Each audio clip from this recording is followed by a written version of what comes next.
I want to welcome up Mame, Bioh.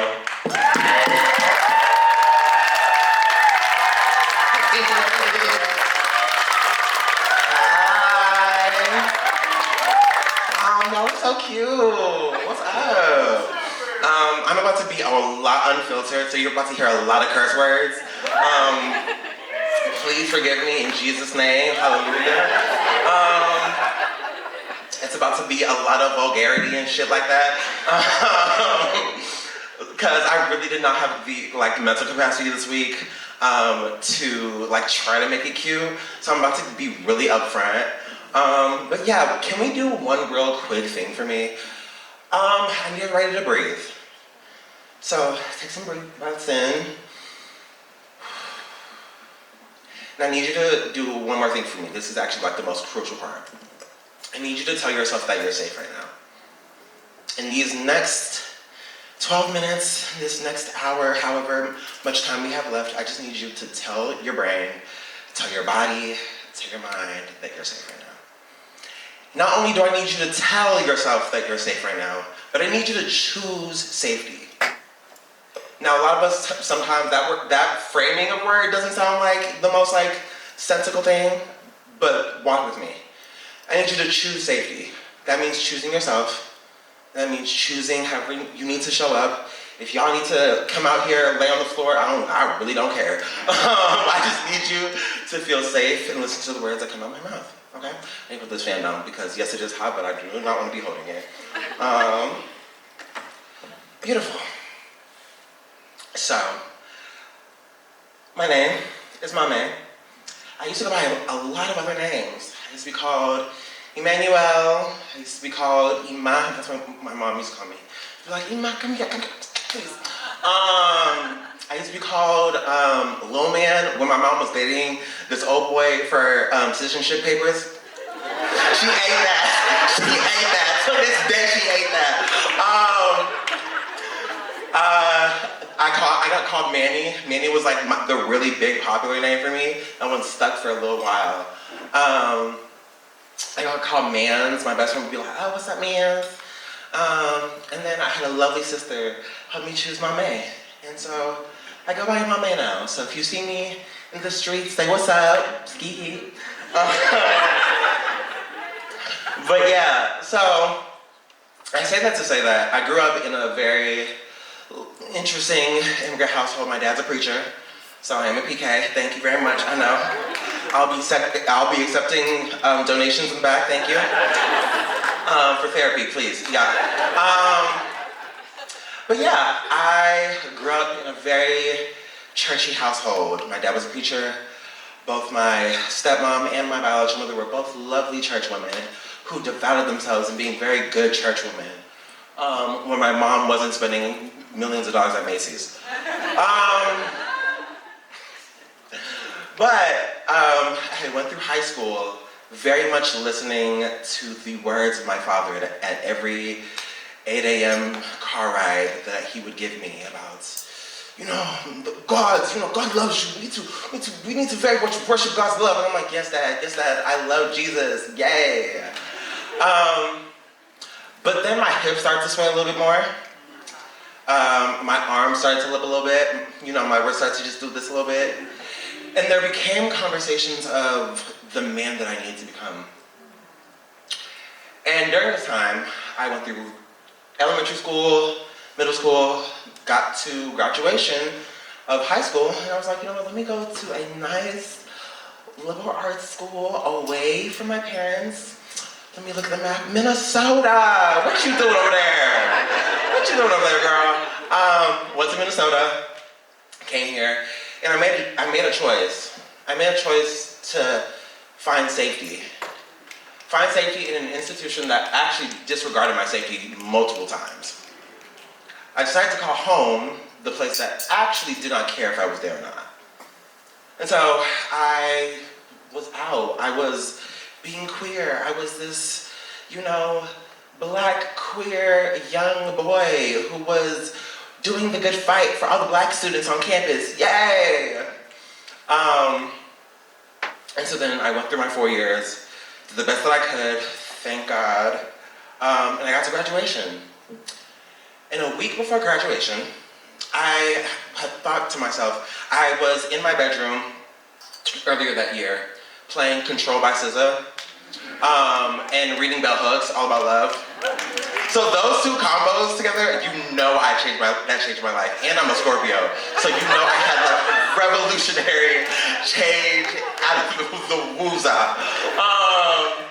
But I had came to this understanding that love is not just an understanding that God holds, but it is a thing that we embody with God inside us. And so I had also realized that love and God do not hold the genders that we think they do, right? And I think we hadn't I hadn't seen a lot of conversations around why do we think God came on earth and presented as, I don't think it was a cis man, but that's, but yeah, why do we do these things? And I was a sociology and anthropology major at St. Olaf College. Y'all owe me money. And I had started to very much look at the world, look at all the systems that we exist in, and I was open to a new world of fears. So I had to make another choice. And I decided I am going to choose safety. And so at that point, I had officially started identifying as non-binary. It will be my 3 years coming up in May. Thank you. And it was lovely, I found an apartment. Later that year, I got my first job with a nonprofit. No, I actually don't like them. Some of you know. But yes, and then I had taken that year, my grandma had died. And I had to go back to performing as the man that I was not really close with at this point in my life. I came back, and then I had to make another decision. I had to say, cool, am I going to find safety again? Safety from a family that has consistently devalued my own safety and positioned my safety as less of a priority than anyone else's. And so I blocked them motherfuckers. Thank you. I blocked them. I do not talk to those motherfuckers. Fuck Frank, fuck Regina, fuck all of them. They do not get my time. I love them though. And so I made that decision. After making that decision, I came across a plethora of amazing people. People who I now call chosen family. People who I call loving friends and loving parents. Hi, Dad. And I was really living my life, and I was like, yay, I have a job. At this point, I had just started my first nonprofit. Follow Believe Once on Instagram, yes. But yeah, and so I had came closer to my favorite month of the year, November, because it's Scorpio season. And I came to another point of having to make a decision. I asked myself, okay, girl, what are we doing? Because we needed to find safety. And currently, we had not found safety because we were living in a body that consistently disregarded its own safety. And I had thought to myself, I was like, okay, cool. I need to stop lying to myself that I don't want to do certain things. And so I said, you know what? Let's go to the doctor and let's ask about some little hormone shots. And so I decided to start medically transitioning. November 2023. So it's been 1.5 years now. So I did that, but I also made another decision. I made another decision to not choose gender. I said, no, fuck her. I don't care. It's not the thing. It's not the move. All these gender people want to live their lives, having to perform this idea of something that's not there. You need to kill gender, then resurrect it if you really want it. Some crazy ass shit. I don't know. But then I had went through an entire year and I was scared as hell. Because now I'm being perceived as trans. Not only am I being perceived as trans, but I'm being perceived as a trans woman. You know, they saw the thickness and they were like, oh my gosh, hey girl. I said, oh my gosh, girl, what? I just put on nails and a wig and shot a little bit of, estrogen in my knee, It's not that deep. But as a dark skin, as a black, dark skin, tall-ish, femme, I was just like, womanhood, that's real, but y'all don't even give that to cis women. Y'all don't even give that to cis women. Y'all are telling me, oh, you're a woman, you're a woman, you're a woman. Oh my gosh, yes. So I went through my first year in complete psychosis. I was bedridden for majority of it, outside of having to push myself to get out to work. And then I came and I was like, okay, cool. And this part of the story, I really want to state that this is my art, this is my part of the story.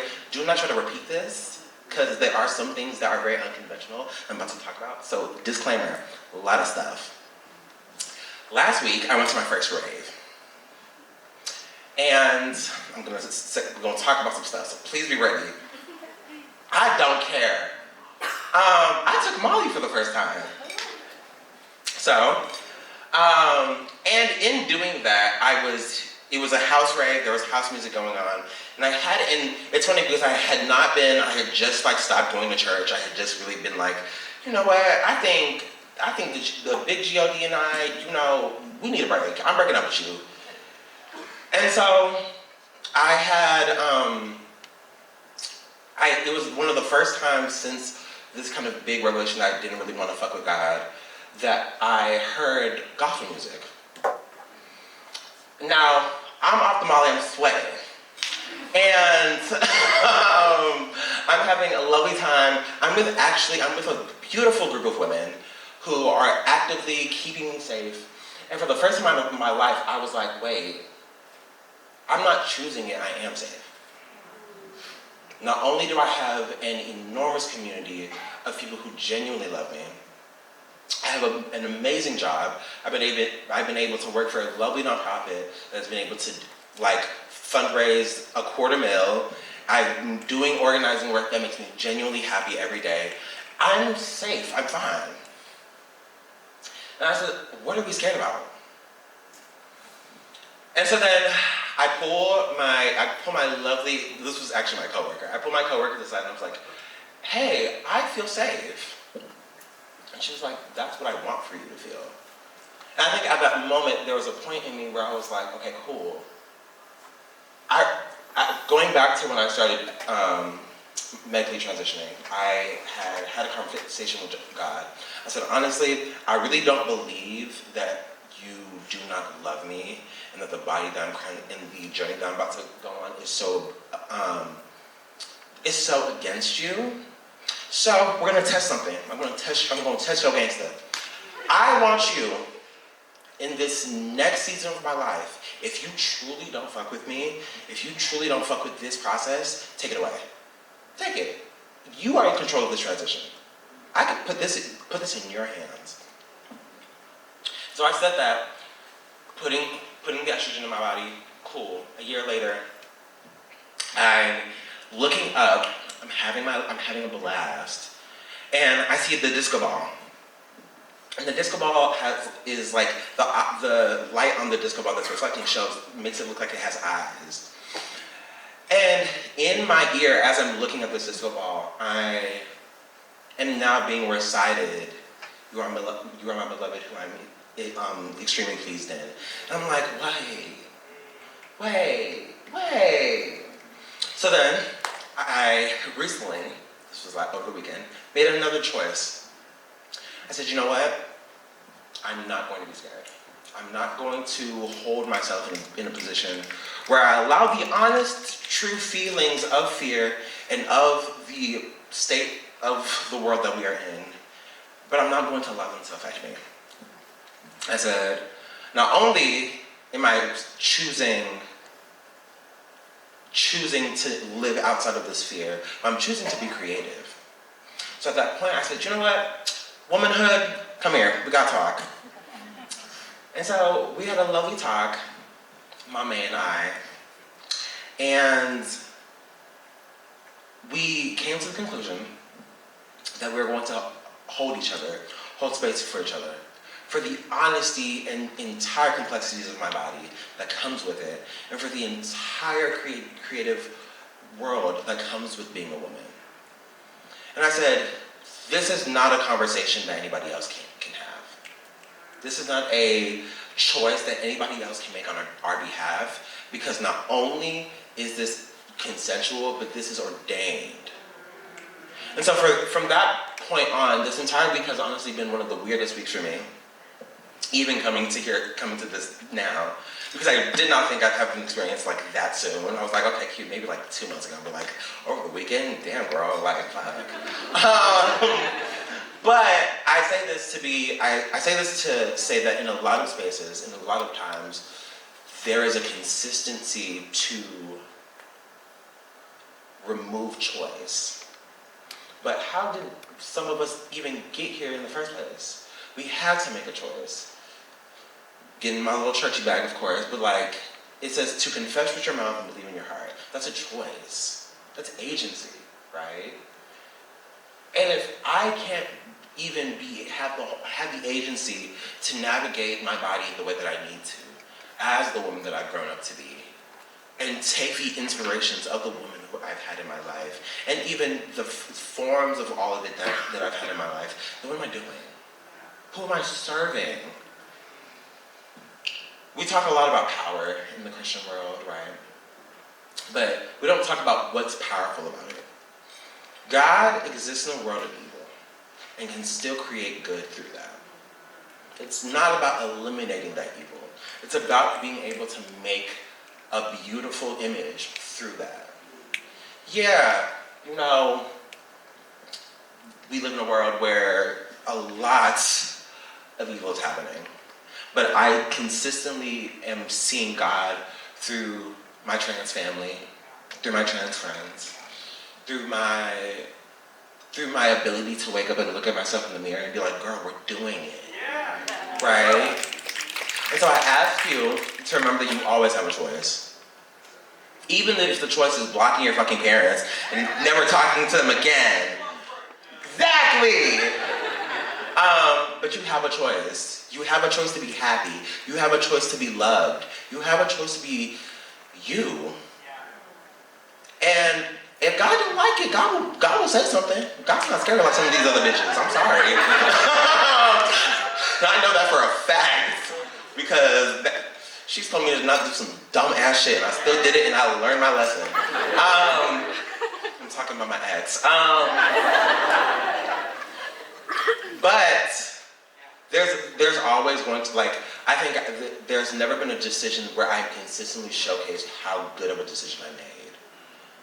And I'm in a position now where I am fully ready to engage in a world where I have full control over that. And it's not about always trying to be in control, it's just accepting control. We live in a world that's very chaotic. It's fucking crazy over here.